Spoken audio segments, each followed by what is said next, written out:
خود اپنا واقعہ لکھا اور بڑا کمال لکھا. کہنے لگے میں نے ایک امیر گھرانے میں آنکھ کھولی تھی اور میرے والد کی 4 مربع زمین تھی. میرے بہن بھائی بھی کوئی نہیں تھے, میں اکیلا تھا. بڑے ناز و نام سے پلا جوان ہوا تو والدین نے شادی کر دی. شادی کرنے کے بعد کہنے لگا کہ عرصہ بیت گیا اور میرے یہاں اولاد نہ ہو سکی, تو والدین نے ضد کی, شادی کروا دی. کہنے لگے جب شادی ہوئی تو مجھے ایک بات کا پہلی رات یہ احساس ہوا کہ جس خاتون سے شادی ہوئی تھی نا, وہ پہلی رات ہی مصلی پہ کھڑے ہو کے اللہ کی عبادت کر رہی تھی. سبحان اللہ. آج تو ہم بہن بیٹی کے جب بیاہتے ہیں نا تو وضو تک نہیں ہوتا. وجہ یہ ہے کہ سارا میک اپ تو خراب ہو جائے گا, تو شادی کا مزہ تو کیا سارا. جب وضو کوئی نہیں تو نماز کیسی. تو آج ہماری مائیں بہن بیٹیاں ہم نام کے مسلمان رہ گئے, کام ہمارے سارے یہودیوں والے ہو گئے. مجھے بتائیے کون سی ماں بہن بیٹی نکاح ہوا ہے؟ چاہیے تو یہ تھا کہ اس دن رحمان کو راضی کیا جاتا, لیکن اس دن بھی سارے معاملات شیطان کو راضی کرنے والے. ہاں پہلے سارے 7 دن ڈھولک بجتی رہی. جب بچی کو لے گئے نا شادی کر کے, اس وقت جا کے دہلیز پہ روک دیا, جلدی جاؤ قرآن اٹھا کے لے آؤ, قرآن کے سائے میں لے کے جانی ہے. 10 دن تک ڈھولک بجا کے تو تجھے قرآن یاد نہیں آیا. چلے اچھی بات ہے, کہیں تو غیرت جاگ جائے, سمجھ آ جائے, تب بھی بہتر ہے. لیکن کاش کہ 10 دن پہلے بھی قرآن کو یاد کیا ہوتا تو بیٹی کی ساری زندگی سکھ میں گزرتی. محبت سے کہہ لو سبحان اللہ. کہنے لگے میں نے دیکھا کہ میری بیوی کی لبوں پہ قرآن کی آیتیں, اور مجھے ایک جھٹکا لگا. جملہ سنیں گا, لکھتے ہیں کہ ہمارے گھر میں کسی چیز کی کمی نہ تھی سوائے 2 کے. ایک ہمارے گھر میں نماز نہیں تھی اور ایک ہمارے گھر میں اولاد نہیں تھی. سب کچھ تھا, دولت, ریل پہ روپیہ, پیسہ, سب کچھ, لیکن کہنے لگے 2 چیزیں نہیں تھی. ایک نماز نہیں تھی اور دوسرا اولاد نہیں تھی. تو کہنے لگے وہ نماز سے فارغ ہوئی, پہلی رات تو گزر گئی. اگلی رات میں جب وہ میرے پاؤں دبانے لگی تو درمیان میں مجھ سے سوال کیا کہ اگر اجازت ہو تو آج فجر کی نماز کے لیے تمہیں جگا دوں. فجر کی نماز کے لیے تمہیں. کہنے لگے مجھے جھٹکا لگا. میں نے کہا میں نے تیرے ساتھ شادی کی ہے اولاد کے لیے, تو میری بیوی بن, استانی نہ بن. مجھے مشورے نہ دے, میں نماز نہیں پڑھتا, تو پڑھتی ہے, میں نے تجھے روکا نہیں, لیکن مجھے نہ کہے. کہنے لگے جب میں نے یہ جملہ کہا تو وہ تڑپ کے کہنے لگی تجھے اولاد چاہیے؟ میں نے کہا ہاں, میں نے تیرے ساتھ شادی اولاد کے لیے کی ہے. تو کہنے لگی کبھی سحری کے وقت اس کے سامنے سر جھکا تو صحیح نا جو اولاد عطا کرتا, کبھی جا کے اس سے مانگ تو صحیح نا جو اولاد عطا کرتا ہے. کہنے لگے میں چپ کر گیا اور میں نے دیکھا کہ وہ پاؤں بھی دبا رہی ہے, آنسو بھی چھم چھم گر رہے ہیں. کہنے لگے کہ جب اس نے پاؤں دبانے ختم کی اٹھی تو مجھ سے ایک سوال کیا کہ کیا میرا آپ پہ کوئی حق بھی ہے؟ میں نے کہا بالکل, پہلے والی سے پوچھ لو, کھانا چاہیے, کپڑے چاہیے, اچھا مکان, سب کچھ ملے گا.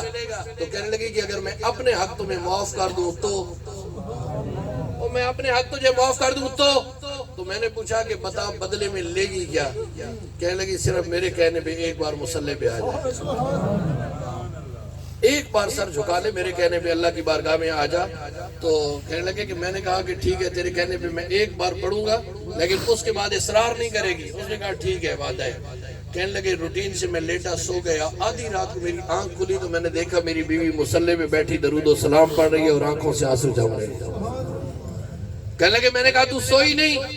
کہنے لگی نہیں, آج اس سے مقابلہ ہے جو روزانہ تجھے تھپکی دے کے سلا دیتا ہے, کہیں میں بھی سو نہ جاؤں. کہنے لگی میں چاہتی ہوں کہ میں رات جاگ کے گزاروں اور فجر کی نماز تجھے مصلی پہ لا سکوں. فجر کی نماز. کہنے لگے میں نے سونا, میں تو روٹین سے سو گیا. جب فجر کی اذانیں شروع ہوئی مجھے اٹھایا اور کہا کہ اٹھو. جب میں اٹھا تو کہا کہ جاؤ استنجا کر کے لاؤ, میں وضو خود کرواؤں گی. وضو جانتی تھی نا, جن کے گھر میں نماز نہیں وضو کا کیا پتا ہوگا. تو دوستانے گرامی کر کہنے لگے کہ میں واپس آیا تو جب اس نے وضو کروایا تو میرے اندر کچھ ٹوٹا کہ مجھے تو وضو کا بھی نہیں پتا صحیح سے. کہنے لگے وضو کروایا, مجھے مصلی میں کھڑا کیا, میں نے نیت کی, اور جب میں پہلی رکعت میں کھڑا ہوا نا تو میری بیوی ننگے فرش پہ ماتھا ٹیک لیا اور رو کے اللہ کی بارگاہ میں عرض کرنے لگی اللہ میں نے اپنی زندگی کے حق سے معاف کر دیے تیری خاطر. اللہ تیری خاطر اپنے زندگی کی حق معاف کر دیے. میں یہاں تک لے آئی ہوں, میں کمزور ہوں, میرے اللہ سے سجدوں کی لذت عطا کر دے, اپنی عبادت کی چاشنی عطا کر دے. کہنے لگے لوگوں اللہ کی عزت کی قسم, پہلی بار جب سر سجدے میں رکھا اٹھانے کو دل ہی نہیں کر رہا.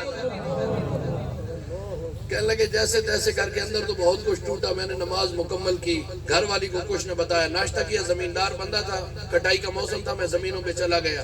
پہلے دوست آتے تھے گپ شپ پہ، لیکن آج دل نہیں کر رہا تھا کسی سے بات کرنے کو، کان انتظار کر رہے تھے کب ظہر کی اذان ہو اور میں جاؤں نماز کے لیے۔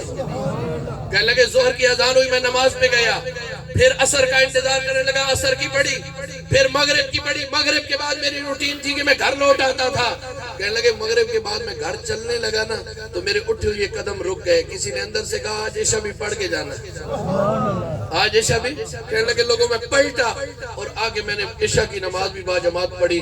عشاء کی نماز پڑھنے کے بعد جب میں گھر گیا، پوری توجہ، گھر گیا، میری اس بیوی نے میرے سامنے آگے کھانا رکھا اور میں نے پہلا نوالا توڑ کے جب منہ میں ڈالا نا تو اتنا لذیذ کھانا کبھی میں نے زندگی میں نہیں کھایا تھا۔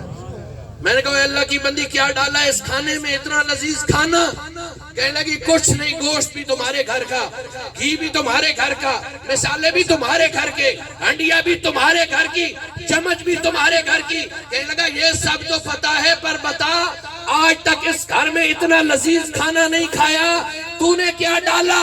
پوری توجہ، آج ہماری ماں بہنوں بیٹیوں کے لیے پیغام، اور یہی بات جا کے بتا دینا، اتنا ہو گیا سمجھ لیجئے گا ہم نے بھائی محمد اسلم کے ایصال ثواب کی محفل میں جانے کا حق ادا کر دیا ہے۔ وہ خاتون کہنے لگی اوے میرے سرتاج، تیرا کھانا تیار کرنے سے پہلے میں نے وضو کیا۔ اچھی آنکھ اور سبحان اللہ، میں نے وضو کیا۔ اور دوسرا کام کہنے لگی میں جب جب چمچ ہلاتی رہی میں تب تب اپنے آقا کی ذات پہ درود و سلام پڑھتی رہی، میں تب تب اپنے آقا کی ذات پہ درود و سلام پڑھتی رہی۔ کہنے لگی چیزیں ساری ہوئی ہیں پر لذت رسول اللہ کے درود کی ہے۔ کاش ہماری مائیں بہنیں بیٹیاں بھی اپنے بچوں کے لیے کھانے تیار کرتے ہوئے اگر وہ نبی کی ذات پہ درود و سلام پڑھتی، قرآن کی آیتوں کی تلاوت کرتی تو پھر یقیناً ہمارے گھر کا ماحول بدلتا۔ پوری توجہ، کہنے لگے کھانا میں نے کھا لیا، جیسے ہی میں لیٹا پاؤں دبانے لگی اور دباتے دباتے آپ پوری یہ آخری جملہ اسے دل میں جگہ دیجئے گا، کہنے لگی پاؤں دباتے دباتے مجھ سے سوال کیا اجازت ہو تو آج بھی فجر کو جگا دوں؟ اللہ کہیے نا سبحان اللہ، آج بھی فجر کو جگا دوں؟ تو کہنے لگے اس وقت میرے ضبط کے بندھن ٹوٹ گئے اور میرے آنکھوں میں نمی اتر آئی اور چھلکتے آنسوؤں سے میں نے کہا او خوش نصیب عورت، آج کے بعد تجھے جگانے کی ضرورت نہیں، میں تجھے تہجد کے لیے اٹھایا کروں گا۔ میرے آقا نے فرمایا خوش نصیب ہے وہ عورت جو اپنے شوہر کو فجر کی نماز کے لیے اٹھاتی ہے، اور خوش نصیب ہے وہ مرد جو اپنی بیوی کو فجر کی نماز کے لیے اٹھاتا ہے۔ اور جو بات میرے بھائی کہہ رہے تھے، میرے بھائی محمد اسلم بھی چلے گئے، میں نے بھی جانا ہے، آپ نے بھی ہے پروگرام، پھر بھائی کے ایصال ثواب کے لیے کہو سبحان اللہ۔ یہ جس دن سے یہ میں نے شعر پڑھا ہے، جب جب دل میں آتا ہے